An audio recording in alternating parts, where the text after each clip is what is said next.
হে জাতি, তোমরা 31st night উপলক্ষে নতুন বছরকে স্বাগত জানানোর জন্য পটকা কিনে রাখছো, তোমরা নতুন বছরকে স্বাগত জানানোর জন্য তোমরা গান বাজনার আয়োজন করে রাখছো, তোমরা চাঁদা তুলে ফানুস কিনে রাখছো, তোমরা খাবার দাবারের বিশাল আয়োজন করছো, কিন্তু তোমরা হয়তোবা ভুলেই গেছো তোমাদের জীবন থেকে একটি বছর চলে গেছে, তোমাদের জীবন থেকে একটি বছর নষ্ট হয়ে গেছে।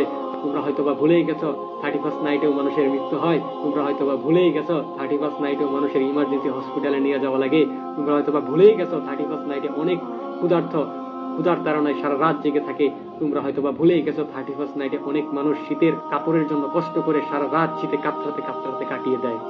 তোমরা হয়তোবা ভুলেই গেছো এই নতুন বছরও একসময় তোমাদেরকে ধোকা দিয়ে চলে যাবে। কি লাভ এই পশ্চিমা সংস্কৃতিদের মতো এমন 31st নাইট উদযাপন করে?